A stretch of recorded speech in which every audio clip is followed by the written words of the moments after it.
Hai guys, selamat berjumpa kembali di channel novel populer viral yang keren ini. Sebelum mengikuti kelanjutan kisah Dev atau Chen-Ping yang semakin seru dan mendebarkan ini, mohon bantuan kalian untuk subscribe, like, komen dan share video-video yang ada di channel ini ya. Perlu diketahui bahwa novel Perintah Kaisar Naga ini adalah termasuk kategori novel ongoing. Jadi waktu update dan jumlah bab setiap hari menyesuaikan dengan update dari autornya.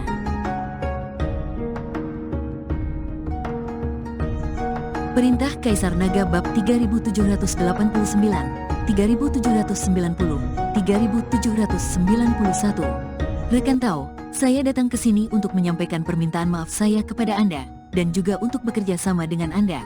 Tampaknya Anda memasuki kutub terlebih dahulu dan lebih mengenal tempat ini daripada kami. Pemimpin Sekte Luo berkata kepada Dev dengan sangat sopan. Bekerja sama denganku, Dev tertegun. Dia tidak menyangka pemimpin Sekte Luo akan membuat permintaan seperti itu. Dev memandang orang lain di belakang Master Sekte Luo, terutama Haidafu, tapi tidak menjawab. Bagaimanapun, orang-orang ini memiliki dendam padanya. Bagaimana mungkin Dev bekerja sama dengan mereka? Haidafu dan yang lainnya sedikit terkejut ketika mereka mendengar bahwa Master Sekte Luo ingin bekerja sama dengan Dev. Kemudian mereka bertukar pandang, siap menyerang pemimpin Sekte Luo dan Dev kapan saja. Tuan Chen, ada apa? Saat ini, Binglu keluar bersama beberapa biarawati. Melihat kemunculan tiba-tiba biarawati itu, Haidafu dan yang lainnya langsung waspada. Mereka yang awalnya berniat untuk menyerang, sekarang menahan diri.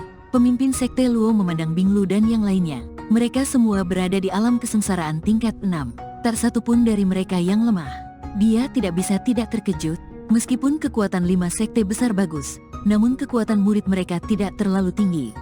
Dan semuanya tidak merata. Di antara ratusan murid dari 5 sekte besar, yang terkuat berada di alam kesengsaraan tingkat 6, dan hanya ada sedikit. Di belakang Dev, lebih dari 10 wanita dari alam kesengsaraan tingkat 6 tiba-tiba muncul. Hal itu benar-benar mengejutkan semua orang di 5 sekte besar. Melihat kostum seragam para biarawati ini, terlihat jelas bahwa mereka berasal dari sekte yang sama.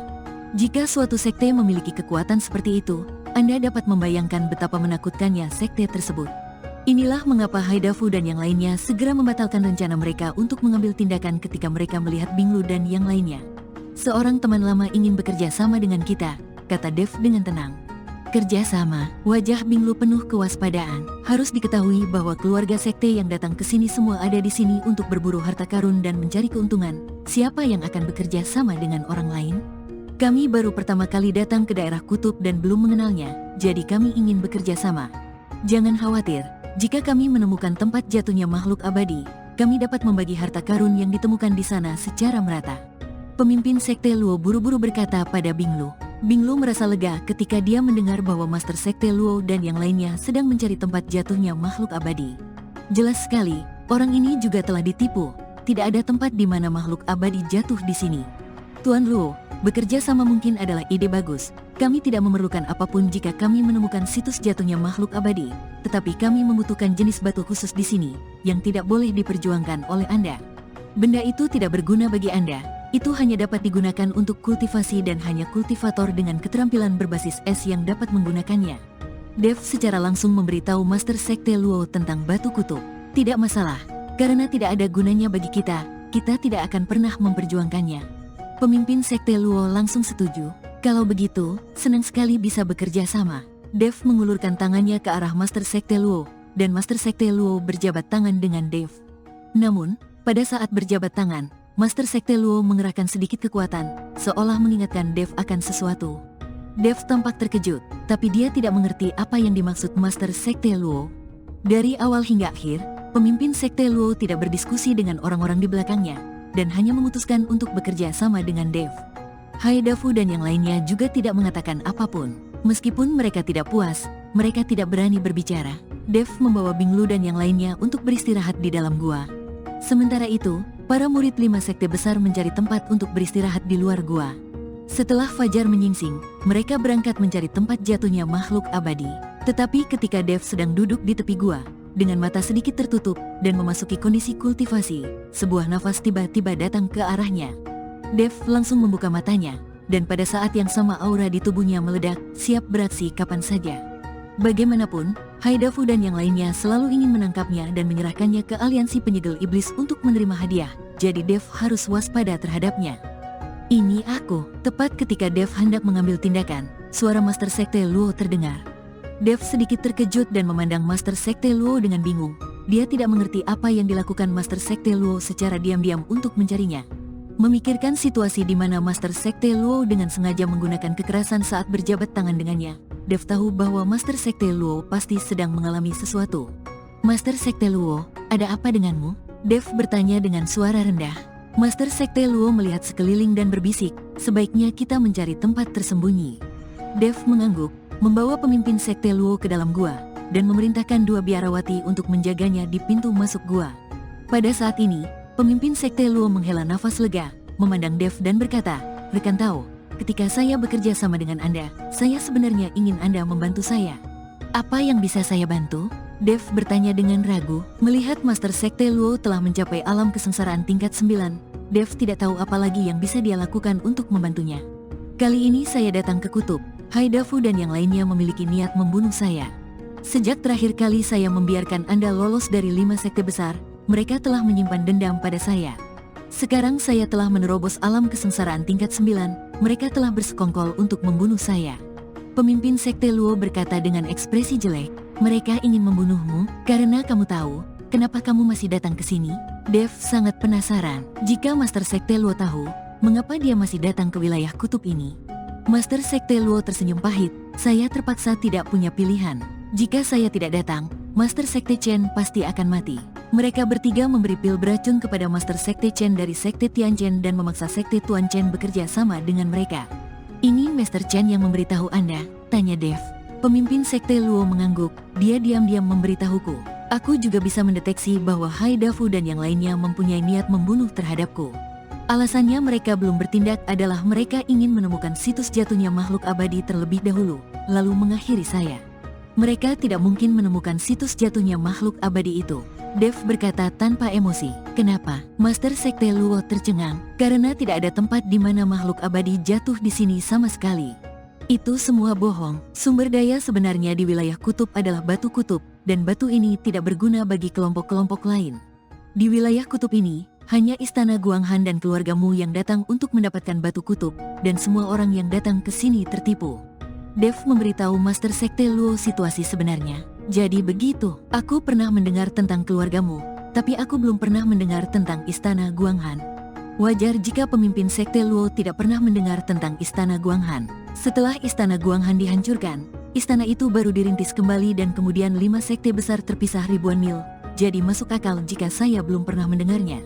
"Tuan Luo, bagaimana Anda ingin saya membantu Anda? Apakah kita harus bekerja sama dan menghilangkan ketiganya?" Dev bertanya. Dev juga membenci Haidafu dan 3 orang lainnya. Jadi jika dia ingin membunuh mereka, Dev tidak akan ragu. "Belum saatnya, kita harus menunggu kesempatan. Mereka juga memiliki banyak murid di bawah mereka. Dan jika kita bertindak, itu akan menjadi pertempuran antar murid yang menyedihkan. Saya ingin menunggu kesempatan untuk menghilangkan ketiganya tanpa melibatkan murid di bawah mereka." Dev mengerti maksud Tuan Luo. Tuan Luo tidak ingin melibatkan murid 5 sekte besar itu dalam perselisihan ini. Bagaimanapun, mereka semua berasal dari sekte yang sama di masa lalu. Selama Haidafu dan 3 lainnya tersingkir, para murid secara alami akan berada di bawah manajemen pemimpin Sekte Luo. "Tapi Anda bisa diam-diam memberitahu Master Chen bahwa saya dapat mencari cara untuk menghilangkan racun dari tubuhnya, sehingga dia tidak perlu khawatir," kata Dev kepada Master Sekte Luo. Master Sekte Luo mengangguk dengan gembira. Jika racun Master Sekte Chen didetoksifikasi, pihak mereka akan menjadi lebih kuat. Haidafu dan yang lainnya tidak akan bisa menimbulkan masalah besar lagi. Keesokan harinya di pagi hari, Dev dan yang lainnya berangkat bersama orang-orang dari 5 sekte besar itu. Sepanjang jalan, setiap orang memiliki agendanya masing-masing dan tidak ada yang berbicara. Namun tidak lama setelah mereka pergi, angin dan awan di langit tiba-tiba berubah. Awan yang tak terhitung jumlahnya berkumpul dan kepingan salju besar berjatuhan. Suhu langsung turun drastis, dan banyak kultivator harus mengeluarkan kekuatan spiritual di sekitar tubuh mereka untuk menahan udara dingin. Namun, Binglu dan biarawati lainnya tidak berpengaruh sama sekali. Lagi pula mereka mempraktikkan teknik berbasis es dan hidup di lingkungan ini tahun demi tahun. "Tuan Chen, kami menemukan batu kutub lainnya di depan." Pada saat ini, Binglu menghampiri Dev dan berkata, Di mana Dev selalu waspada terhadap Haidafu dan yang lainnya, jadi dia tidak menyadarinya. Binglu menunjuk ke dinding batu tidak jauh dari sana dan berkata, semuanya ada di dinding batu. Sepertinya ada ratusan. Dev melihat dan memang menemukan ratusan batu polar tertanam di dinding batu di samping.